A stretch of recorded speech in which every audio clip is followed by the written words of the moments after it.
Good evening, everyone. Guys, Hunter Biden, I'm going to give you the truth about Hunter Biden. Now, when I give you this truth about Hunter Biden, you're going to understand how deep the rabbit hole actually goes. Now, I'm going to give you some wild speculation, and then you guys can follow that up and see whether you can connect those dots or not.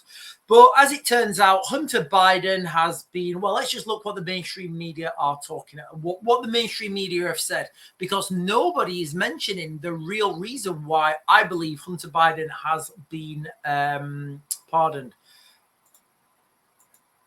So this is the article here, guys. White House spokeswoman defends Hunter Biden's pardon, taking questions from reporters on board Air Force One as Joe Biden travels to Angola. White House Press Secretary Karine Jean-Pierre is attempting to explain why the president changed his mind and opted to pardon his son. Now, let me read this and then I'll give commentary. Biden has said for months that he would not exercise his presidential powers to end the prosecution of his son on tax fraud and gun charges, even as it became clear that Hunter Biden could serve jail time after pleading guilty to the former and being convicted of the latter. Jean-Pierre, who as recently as last month said Joe Biden would not pardon his son, partially explained why he changed his mind. Now, this explanation's hilarious, guys. He wrestled with it. It was not an easy decision to make. That's her explanation. So when she was asked from this article, when she was asked why did he change his mind, her explanation was he wrestled with it.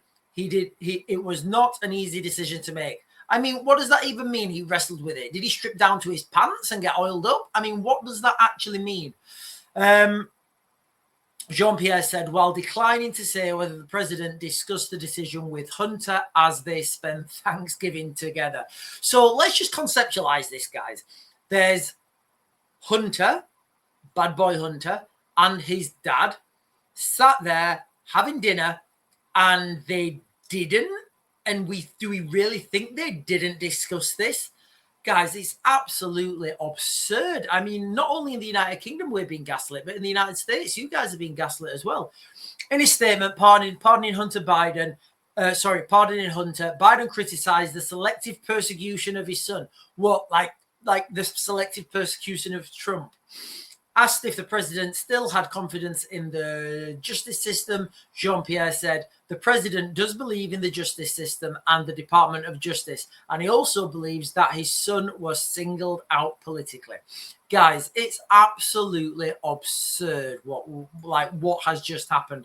It's obscene, it's grotesque, it's just absolutely insane that that Joe Biden would pardon his son. Now, a lot of people are saying, like these liberal commentators are saying, he did it because he's a good father. He's a good father and he loves his child. Well, guess what, sweet cheeks? All right. If you're a good father, you do not send your son overseas doing business on behalf of the United States. If you know, or if you believe, or even if you just hear wild rumors that your son is involved with or participates in the things which he's been accused of and which he's been convicted of. So just on the good father thing, no, the good father thing doesn't wash with me. Now, for those of you who can remember the time that Hunter Biden was in Ukraine, so basically he was in and out quite a while, but he was in and out from 2014 onwards. Now, you can find lots of mainstream articles about who he was associating with, what he got up to in Ukraine. But a lot of the articles are saying that he was associating with oligarchs, with people in the energy sector. For those of you who don't know, Ukraine is a huge gas producer.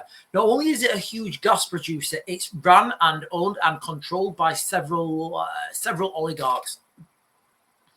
Now, these oligarchs, they control the gas supply, and it makes no sense for them ever to let anyone in unless something's going to happen, unless there's going to be big changes. I don't know, like a global conflict of an industrial scale. So when Hunter Biden's there and he is buying up, well, guys, I can't tell you whether Hunter Biden was buying up land using his father's name, using investment portfolios, using investment bankers that will never be tied to Hunter Biden. I cannot tell you that that has or has not happened. What I can say, though, is what the mainstream media are reporting, that Hunter Biden was involved with oligarchs in Ukraine. And a lot of these oligarchs were part of the, the energy infrastructure. Now, if we understand that and we know the depth, and guys, there's a lot of people talking about Hunter Biden was involved in some sort of like military coup in Ukraine. No, he's not smart enough. Trust me. That's not the type of guy that you send to have anything other than do whatever you did out there, have a good time with these people, and do whatever I say. You don't send Hunter Biden out there to dictate military anything, really. You don't send him to do anything that involves, real stuff. You send him out there to do the stuff that's behind the scenes. So, I mean, can we seriously see Hunter Biden there, at the front line, teaching in these secret CIA bases, setting them up, and getting troops trained up for secret clandestine missions? Can we really see Hunter Biden doing that? No, of course not. So, guys, I'm just going to share another article with you right now. So keep that in mind, that Hunter Biden was rubbing shoulders with oligarchs in the energy sector of Ukraine. Vice President Kamala Harris, and again, guys, you need to go back and look how much money the United States taxpayer have pumped into the Ukrainian energy sector. Vice President Kamala Harris announces over $1.5 billion to bolster Ukraine's energy sector, address humanitarian needs, and strengthen civilian security. Now, it's this bit here I want you guys to focus on. And this is going to be wild speculation, this is going to be wild speculation on my part, although it doesn't take the brains of an archbishop to put these dots together. So let's just imagine, if you will, let's just imagine, now this is total, now we're going for a trip down conspiracy lane. Now, let's just say, for example, that Hunter Biden went out there and he was associating with oligarchs in the energy sector, in the Ukrainian energy sector. Now, we know that the mainstream media have been reporting on this. This is all over the news. It's, Now, let's just say that Hunter Biden then, on his father's authority, obviously Hunter Biden at this time, Joe Biden's father at this time, was the vice president under Barack Obama.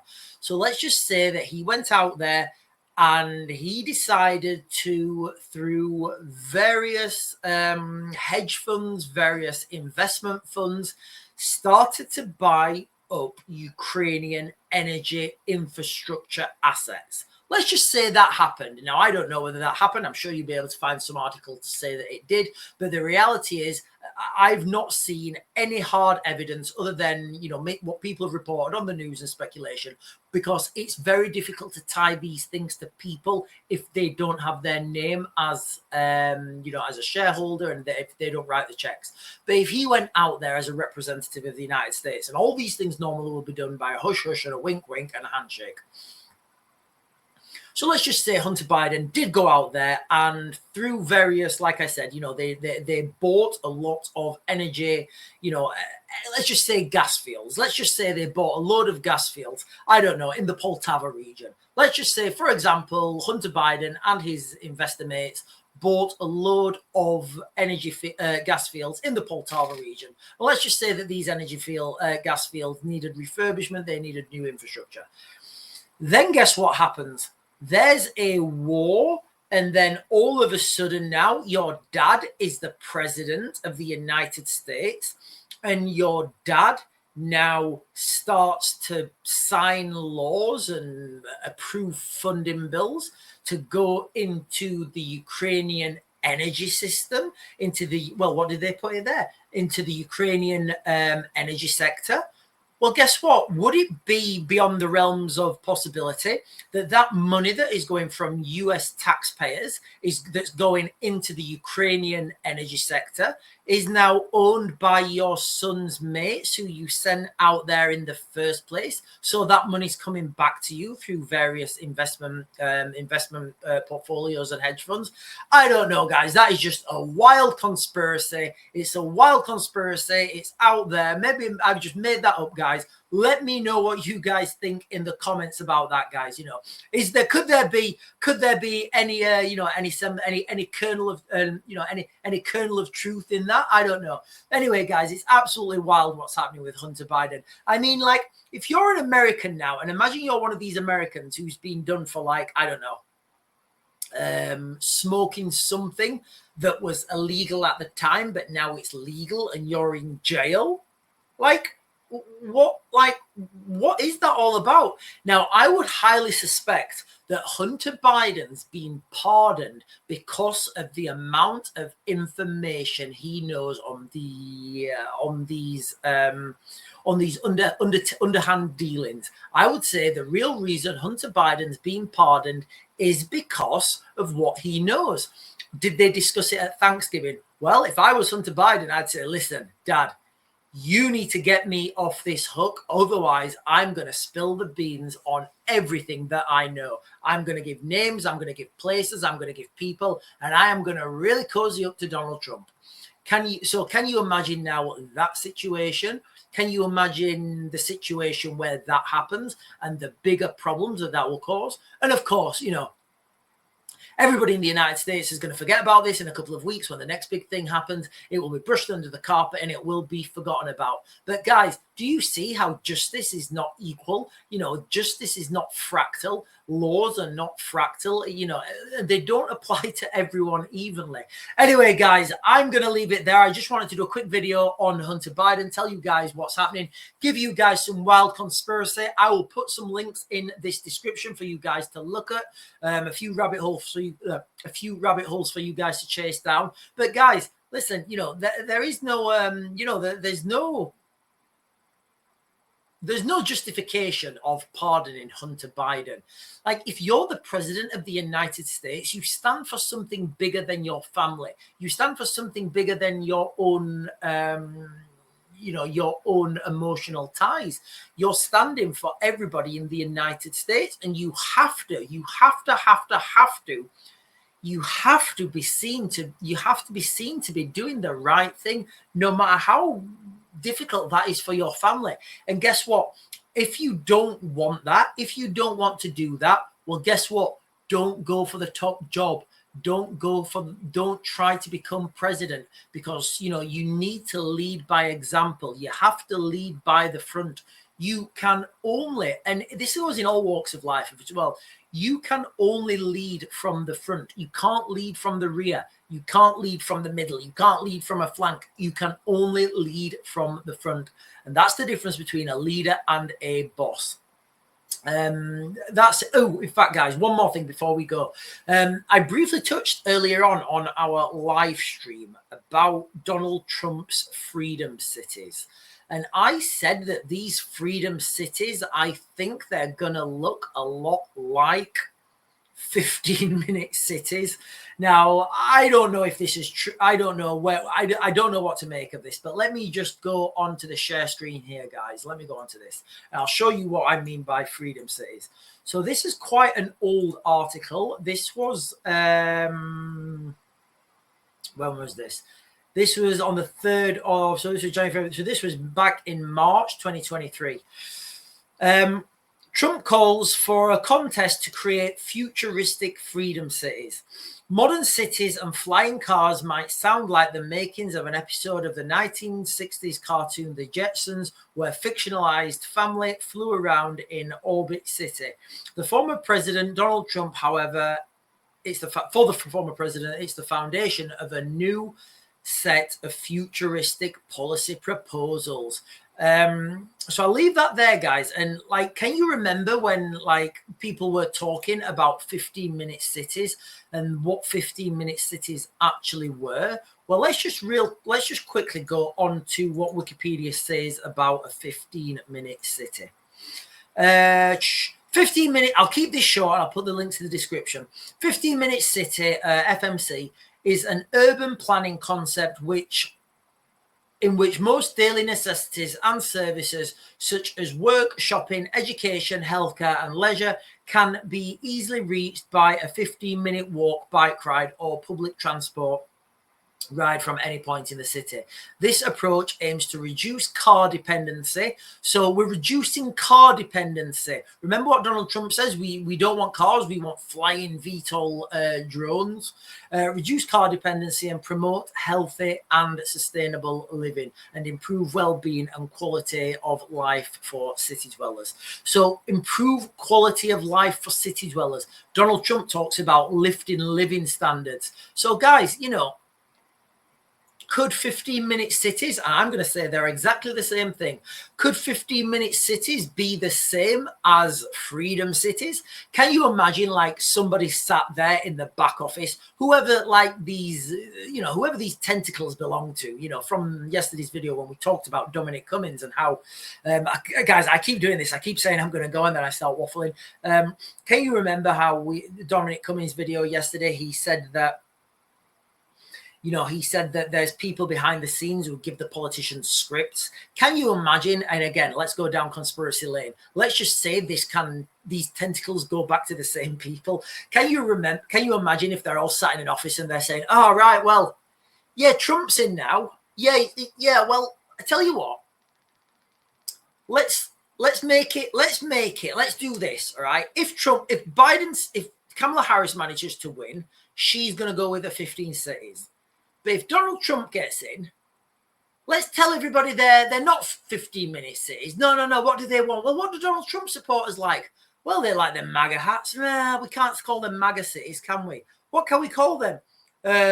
Freedom cities. Yeah, that's it. Let's call them freedom cities. It's exactly the same concept, exactly the same things inside it, but they're not 15-minute cities anymore. They are now freedom cities. Anyway, guys, a lot of that was wild conspiracy. A lot of that was my own thoughts and opinions. Guys, let me know what you think in the comments because, you know, the more I do these videos, honestly, like the more I look at these things objectively, and like I've been doing this now for like what, on this platform, like I think like 5 or 6 months now. And the thing that I notice is because I read articles now in depth and look for further meanings and research these articles, I remember them now from way back. And I remember when other people say things and like it just all to me now seems like a big game. And a lot of people I appreciate a lot of people don't have the time to meticulously go through the news like I do, but you know, and none of this information is hidden. All the information's out there. Now I know all the information's out there because all the information for the military is out there, all the information for the newest weapons, for the movements, for the strategy, it's all out there. You know, it's just I've been in that industry for quite a while and I know where to look. So now I'm looking at other events, other political events, other geopolitical movements that seem to be, you know, they seem to be these random events. And I'm thinking, this can't be right. This can't all be heading into this direction. We can't have Donald Trump now saying that he's going to build freedom cities, but he's opposing to 15-minute cities because that's, you know, perceived left and right politics. But, you know, whether you're left or right politics, you're still going to be living in one of these new cities that are it's either going to be called a 15-minute city if you're left persuasion liberal, and if you're right leaning, it's going to be called a freedom city. These things will probably mirror each other perfectly. You know, they might have a different color paint on the buses or something, but essentially these things are going to be the same. But the gist of this video was, guys, I want to talk about Hunter Biden. I wanted to talk about how people in America must be feeling right now. I mean, in the United Kingdom, we have a two-tier, you know, there's no denying it. There really is a two-tier system in the United Kingdom where if you are a certain demographic, you're allowed to do X, Y, and Z. If you're another demographic, you're not. You know, so And this is how people lose faith in the justice system. This is how people lose faith in the legal system. This is how people lose faith in our leaders, because our leaders are telling us to do X, Y, and Z. And then they're saying, yeah, it's all right for you guys. No, no, no, we don't do that. That's not for us. You know, it's absolutely wild. Now, if you're in America and you're seeing this, I'd love to hear your comments on what you think. And especially if you're like, you know, somebody who voted for Kamala Harris and you voted for Joe Biden. What do you think about Joe Biden, you know, pardoning his son? Because I certainly don't accept the argument that he's doing that because he's a good father. If he was a good father, he would not have sent him out there to conduct business on the behalf of the United States. Absolutely not. If he was a good father, he would have dealt with that problem himself. You know, he would have sorted it out, you know, rather than letting him, hey, man, kids just want to have a good time. You know, it's absolutely insane what's happening, especially when a lot of people are, well, I'd say most people now, most people are struggling. Most people have anxiety. Most people are worried how they're going to get their next paycheck and how they're going to provide for their children at Christmas. So all this and a backdrop of Hunter Biden having a pardon, guys, it's absolutely wild. But really, I suspect we have seen nothing yet. Guys, I'm going to back to grid and I'll get you guys another video later.